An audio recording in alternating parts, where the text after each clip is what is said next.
Hi everybody, Dave here, and we're starting a new series called Love Does. And one of the things that Bob Goff always brings up, he says, how do we increase our love capacity? We go out and do stuff for people. And so what keeps us from doing that? One is that we don't really understand the command that God gives us. God commands us, wants us to get out and love on people, not so much preach to them, but through our actions. And one of the verses I'd like to bring up is right out of 1 Corinthians 16:14, and it says this: let all that you do be done with love. Matter of fact, we're created to go out and do this. In Ephesians 2:10, it says this: for we are God's workmanship, created in Christ Jesus to do good works, which God prepared in advance for us to do. So we have this. God's prepared us to go out and show love to people. So what keeps us from doing that? And I'd like to go over three things that were in our outline. And the first is this: past hurts keep us from loving people. We get hurt, we build up walls, we keep people at a distance and an arm's length from us, so we never really get close. So can we really go out and do stuff, loving stuff for people, when we have walls around us and don't want anybody around? So that's one. So if you have a past hurt that's getting in the way, I would suggest a couple of things. One, come to Celebrate Recovery and work on that so you can overcome it and go out and start doing that stuff. And if it's beyond that, maybe going off to counseling and getting that past hurt past, so it is in your past, you've worked on it, and you move forward.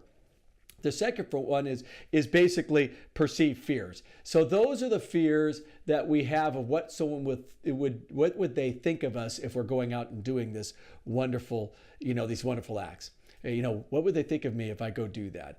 The fears of what's going on right now. Will someone reject me? Will they think I'm not worthy of the love I'm passing out to people? I'm just talking about basic love, agape love, Christ's sacrificial, selfless love. And some of us have that perceived right now fear. No one will really want that from me. That's a lie from the devil. Do not buy into that. And the third one is this: practiced indifference.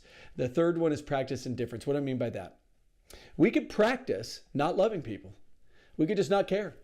We just go, I'm too busy. I don't have the time. I can't do it. Most of us in West Tampa, that's our problem. We get caught up in our lives that we drive right into our driveways, right into our garages, and never say hi to a neighbor at all. What causes us to do that? Well, we get caught up in just thinking of ourselves first and not really thinking about how we could reach out to the people around us. That's something that I have found myself get caught into. I'm sure you have too, especially in this side of town that's busy, running 100 miles an hour and never really slowing down.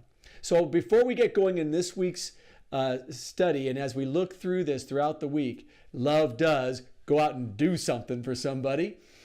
Would you consider where you are? What causes you not to want to go do that? Are you building those walls because of a past hurt? Do you have some fears right now? You think that no one really want you around them? Or do you have this idea that you just have an indifference that you just going, you know what, who cares? Whatever it is, let's look into that so then we can go out and do stuff for people and get out and show Christ's love in our community. Guys, have a great day.